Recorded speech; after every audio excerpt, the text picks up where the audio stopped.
Yeah, I'll react to that, sure. Alright, guys, let's get into part 3.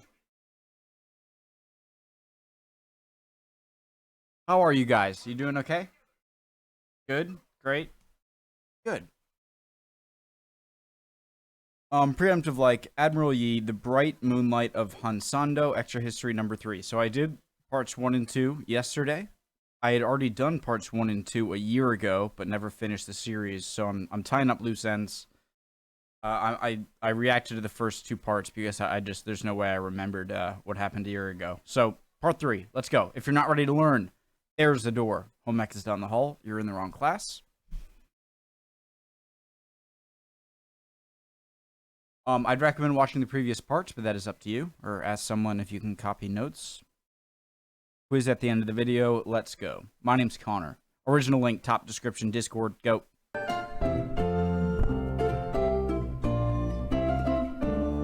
The king had fled armchair. from Seoul. The court was making the arduous trek to Pyongyang. Half of Korea was already in Japanese hands. Yi Il, the very same man who had once tried to pass his negligence off to Yi Sun-shin, was the commander of the Korean army. His forces were routed in battle after battle.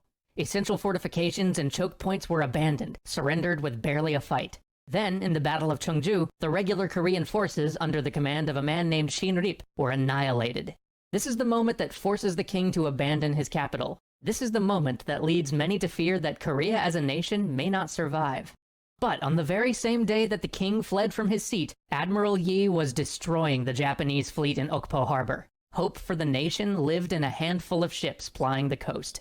For 3 weeks after Okpo, Yi gathered charts, scouted out the enemy fleet, and waited for his secret weapon, the turtle ship, to arrive. Then his spies reported to him that the Japanese were anchored at Sachun. This was too near his personal headquarters for comfort, so it was time he tested out the turtle ship. It was time he drove them off.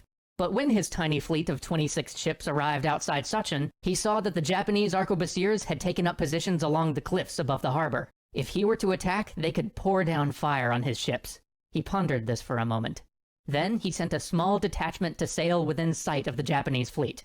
Once they were sure the Japanese had spotted them, they turned and fled, and the Japanese gave chase. But the retreat was feigned. As soon as the Japanese fleet entered open water, Yi fell upon them with his entire force. His turtle ship plowed into the middle of the Japanese armada. Cannon fire rang out from all sides. Ships splintered and burned in the setting sun.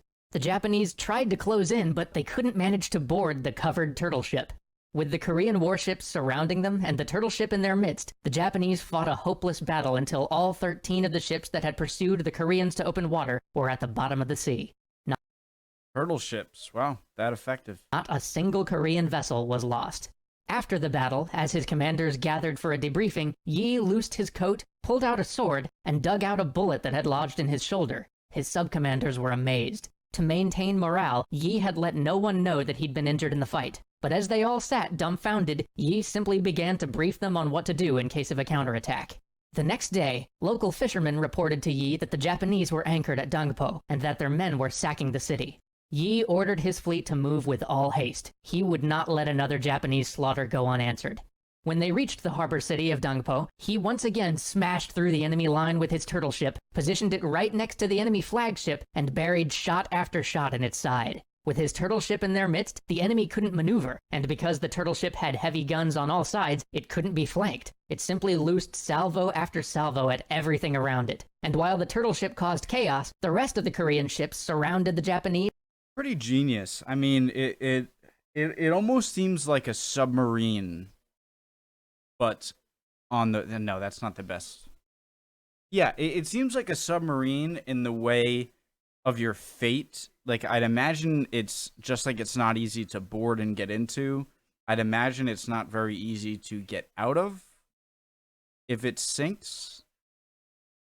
I'm not sure, but it really seems like you're just like encasing yourself in this turtle shell and just going around right in the middle of it, being impervious.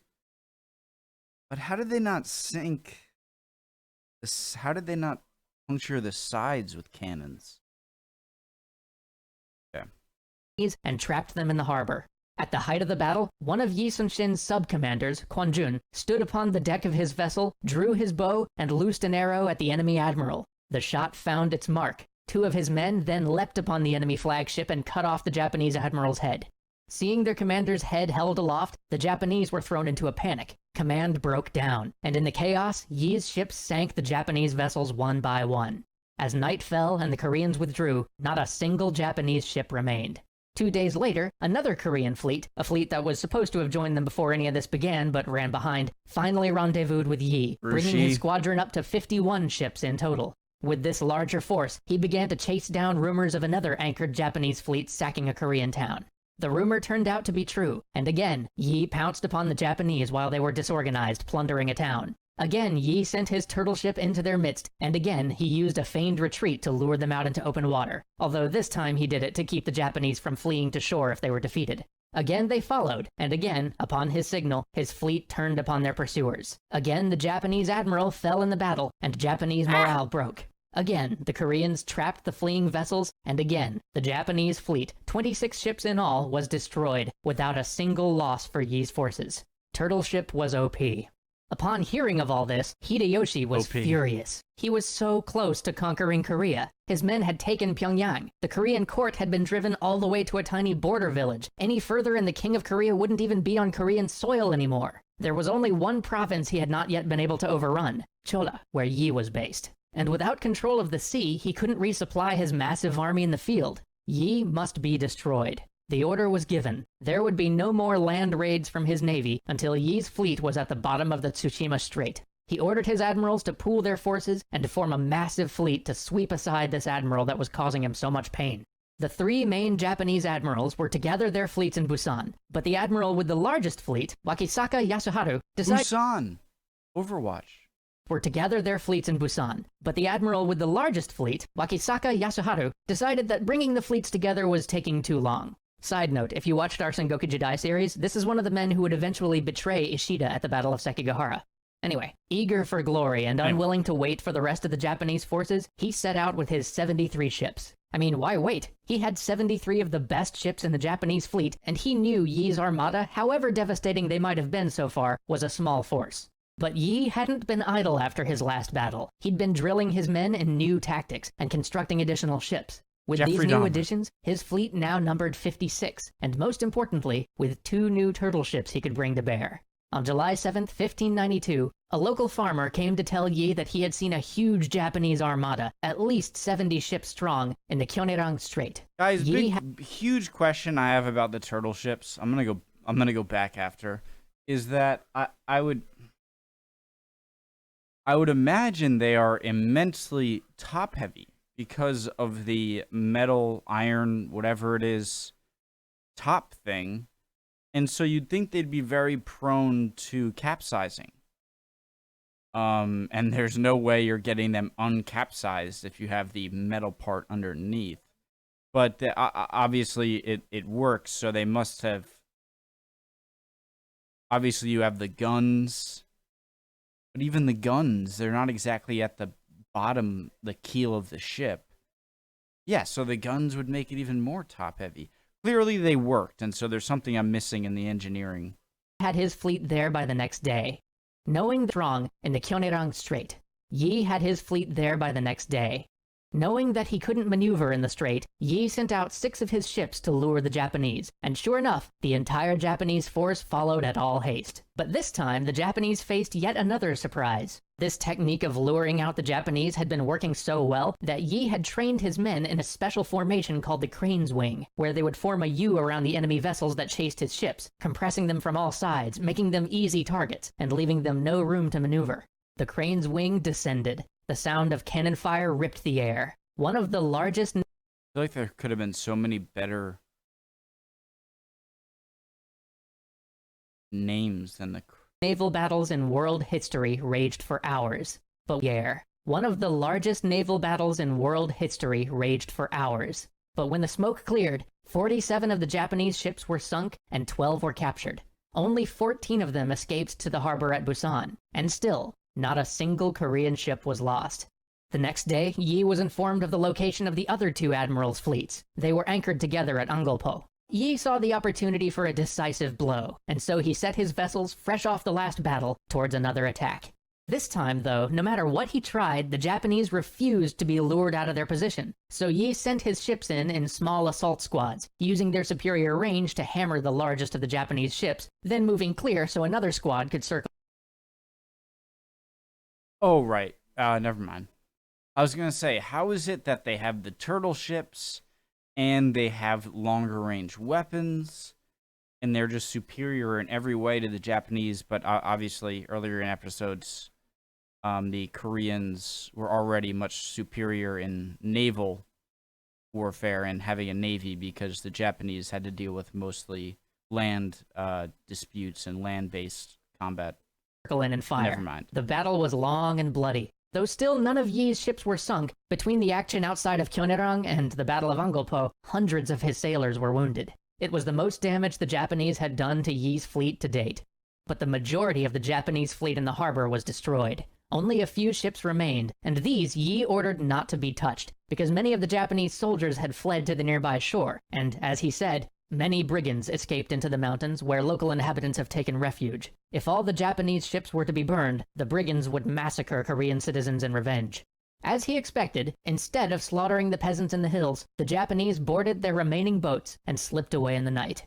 6 days later, upon hearing the news of these calamitous defeats, Hideyoshi ordered all offensive naval operations to cease. From now on, the Japanese Navy would only guard the passage to Busan. And so, with one stroke, Yi destroyed all of Hideyoshi's hopes for invading China.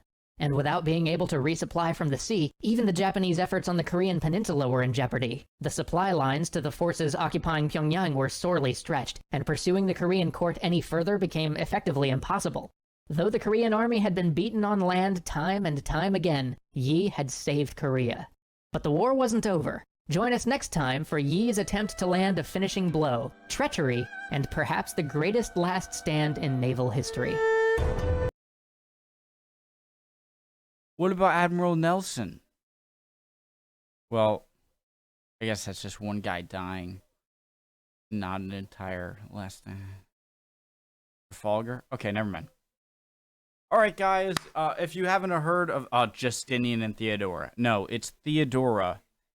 And then maybe put like a footnote. Justinian.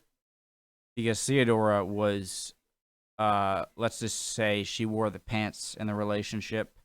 And Justinian is just a useless puppet head who accomplished nothing. Taking credit for everything that Belisarius and Theodora did. I'm saying that mostly just to ruffle the feathers of people. I get it, guys. I don't understand Justinian, okay? It's just what I saw with the Belisarius series on Kings and Generals or History March. Or Epic History. Either History March or Kings and Generals. That he... Then it's their fault for portraying Justinian as just a puss. A puss. Awesome video. Yeah, so if you know, I was through some copyright trouble, but I'm done with my fear, and I'm ready to get back on my horse and do some rebranding. Hope you guys are all doing well. See you next time.